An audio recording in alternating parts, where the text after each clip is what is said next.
Today, we're going to go over your Dogtra 200C Intuitive Compact Trainer.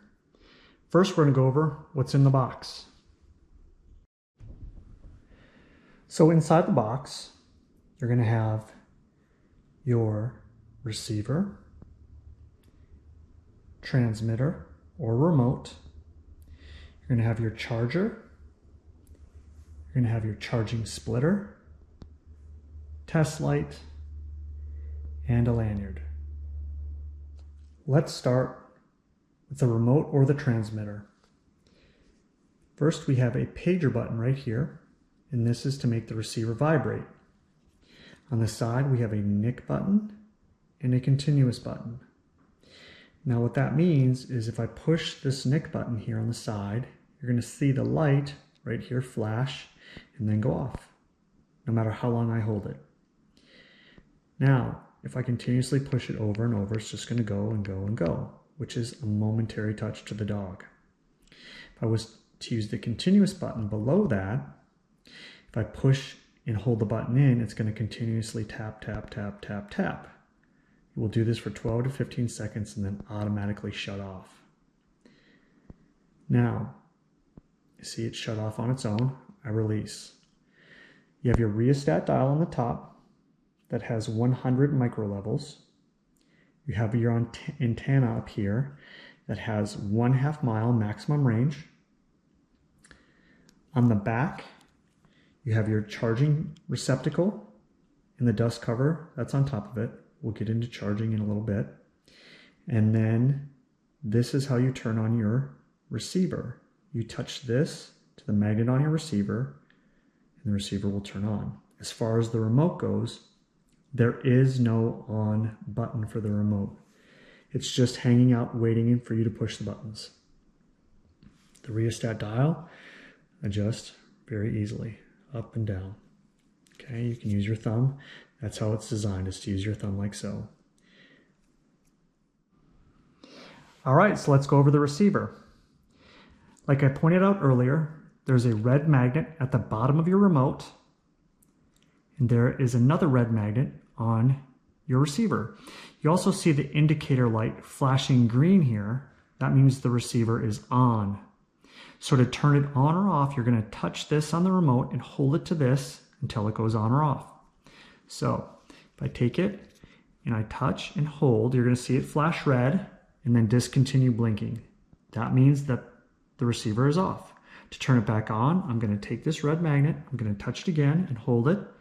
It flashed green, and now it's going to intermittently flash green.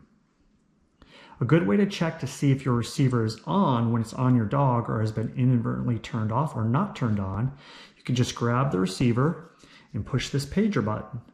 And you can hear it vibrating. You can see the indicator light going steady, and it's vibrating. So if you grab that in your hand, push the pager button, you're going to know that your collar is on. So your receiver comes with a strap, a neoprene waterproof strap. On the receiver, you also have contact points, which are these. Now you're going to want to make sure every once in a while that you make sure these are nice and snug. And then you have your charging port underneath this gasket here. Okay. Everything else is really simple on this collar system. We're going to get into charging now.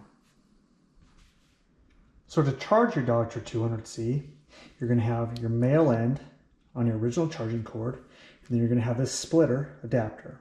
So you're going to take this guy and you're going to plug him into here.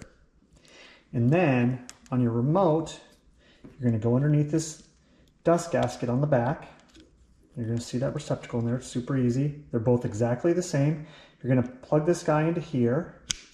Now, this is my indicator light. You're going to see that it turned red. All right. When it's fully charged, it's going to turn green like it just did. Okay. Now, you can charge both at the exact same time. So my receiver, I have the same little dust gasket right here underneath the bottom. I'm going to take the other end and I'm going to plug it in like so.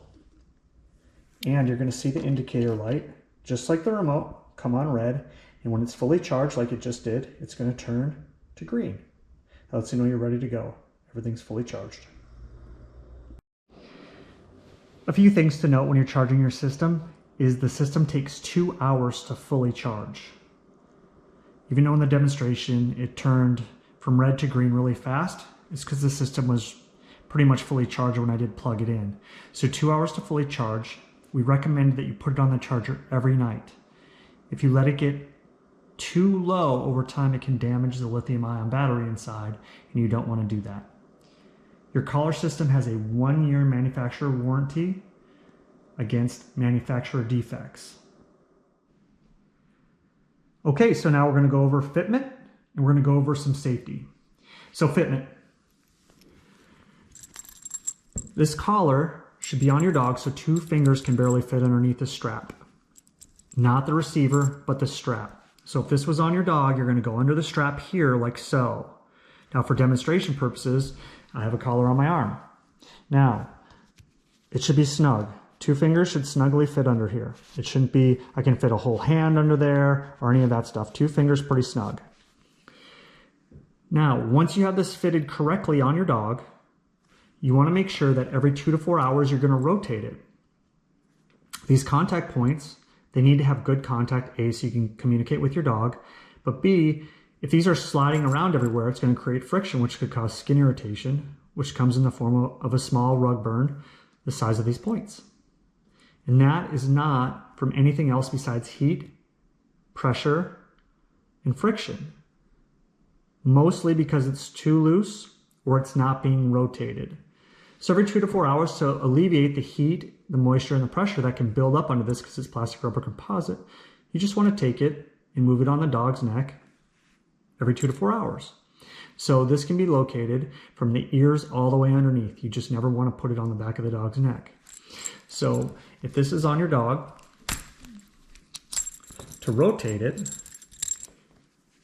if it's on your dog here, you're just going to pick it up, move it, and slide it an inch or 2, or you're going to loosen the strap a little bit and slide it. Okay, and you can do that all day. You never want to leave it in the same area for more than, I would rotate mine every 2 to 4 hours if I was going to use one. So make sure you rotate it. Now, if you take your dog swimming, it's fine. This is waterproof. When you're done swimming, you are going to take it off. When your dog goes back in their crate, let your dog dry out because you've added a huge moisture component. And if it's 100 degrees out and you take your dog swimming, the heat, the moisture, and the pressure could cause skin irritation. So to demonstrate, this pencil eraser can sit on my hand like this, and I'm pushing in there pretty hard for a long period of time. Now, if it's loose, and I go like that, it's going to cause skin irritation pretty quick.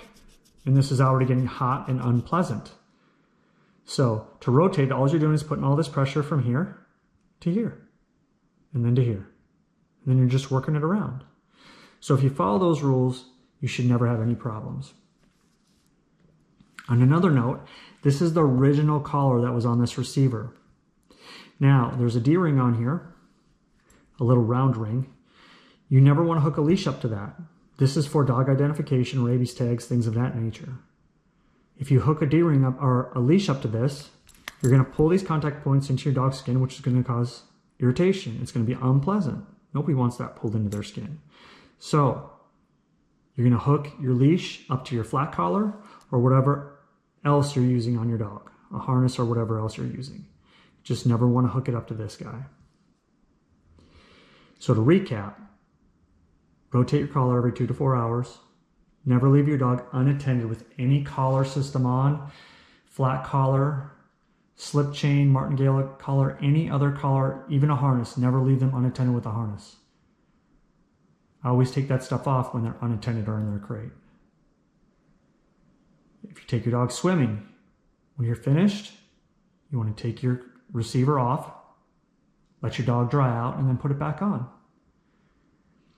We recommend you charge this system every night, and then you never have to worry about it being dead.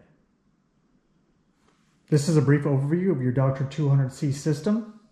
Overall, it's a really good, easy to use, durable system. It has a 1-year limited warranty.